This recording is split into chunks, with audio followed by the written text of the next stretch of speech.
श्रीमद् भगवद गीता में भगवान श्री कृष्ण ने कहा है, यदा यदा हि धर्मस्य ग्लानिर्भवति भारत अभ्युत्थानम् अधर्मस्य तदात्मानं सृजाम्यहम्। अर्थात जब धर्म की हानि होती है और अधर्म की अधिकता होती है, तब तब धर्म के उत्थान के लिए मैं स्वयं को प्रकट करता हूँ। पुराण कथाओं के अनुसार कलयुग में पाप की सीमा पार होने पर विश्व में दुष्टों के संहार के लिए कल्कि अवतार प्रकट होगा। कल्कि को भगवान विष्णु का भावी अवतार और अंतिम अवतार माना गया है। सतयुग, त्रेता, द्वापर, इन सब युगों में जो तरह तरह के क्रियाकलाप लीलाएं हुई हैं, वो सब गृहस्थ के माध्यम से ही हुई हैं और अब आने वाले घोर कलयुग में भी भगवान का अवतार गृहस्थ ही होगा। परंतु सवाल यह उठता है कि क्या कल्कि अवतार हो चुका है, और नहीं हुआ तो कब होगा? आखिर कब इस कलयुग का अंत होगा? ये काल चक्र है। इस काल चक्र में मैं आप सबका अभिनंदन करता हूँ। मैं आशा करता हूँ कि आप हमारे इस वीडियो को पूरा देखने के बाद हमारे इस चैनल को सब्सक्राइब जरूर करेंगे और YouTube के बेल आइकन को बजाना ना भूलें हमारे लेटेस्ट अपडेट के लिए।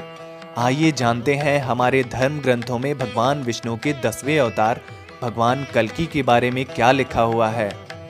भगवान कल्कि के स्वरूप की कल्पना भगवत पुराण और कल्कि पुराण में की गई है।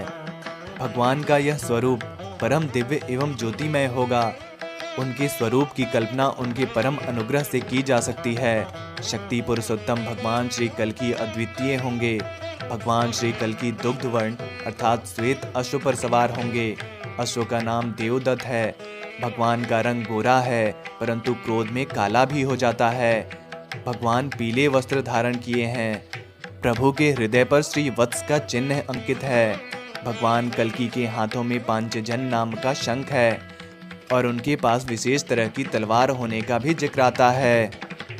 कल्कि पुराण में वर्णित कथा के अनुसार शंभल नामक ग्राम में विष्णु यश नाम के एक ब्राह्मण निवास करेंगे, जो सुमति नामक स्त्री के साथ विवाह करेंगे। दोनों बहुत ही धार्मिक विचारों के होंगे। कल्कि उनके घर पुत्र होकर जन्म लेंगे और अल्पायु में ही वेदादि शास्त्रों का पाठ करके महापंडित हो जाएंगे। बाद में वे जीवों के दुख से विचलित होकर महादेव की उपासना करके अस्त्र शस्त्र की विद्या प्राप्त करेंगे।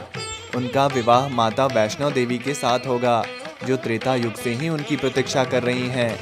उनके गुरु भगवान परशुराम को बताया गया है।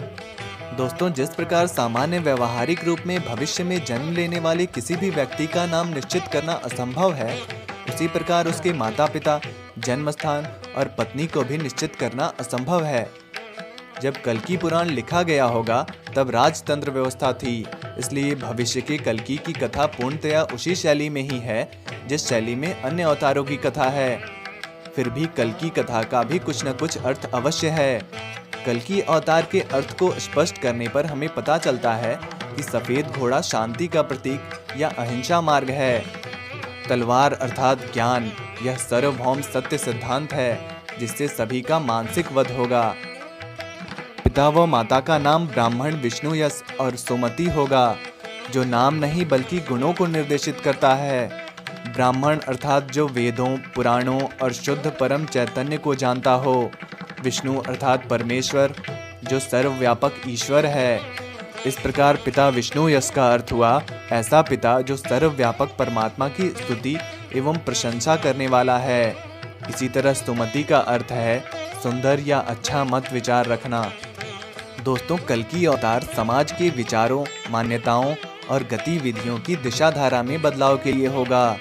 इस बार का ये अवतार असुरों या दुष्टों के संहार के बजाय उनके मन मानस को अपने विधान से बदलने की नीति पर है। कल्कि अवतार का यही संदेश है। आज का श्लोक ज्ञान। सत्संगत्वे निसंगत्वम, निसंगत्वे निर्मोहत्वम, निर्मोहत्वे निश्चलतत्वम, निश्चलतत्वे जीवन मुक्ति। अर्थात सत्संग से वैराग्य, वैराग्य से विवेक, विवेक से स्थिर तत्वज्ञान और तत्वज्ञान से मोक्ष की प्राप्ति होती है। दोस्तों, कल्कि अवतार से जुड़ी ये बेहद महत्वपूर्ण जानकारी अगर आपको पसंद आई है तो हमारे इस वीडियो को लाइक जरूर करें। अगर आपके मन में हिंदू देवी देवताओं से जुड़ा हुआ कोई भी प्रश्न है तो हमें कमेंट बॉक्स में बताएं। हम उस प्रश्न का उत्तर अवश्य देंगे। और ऐसे ही धार्मिक वीडियोस देखने के लिए हमारे इस चैनल को सब्सक्राइब जरूर करें। धन्यवाद।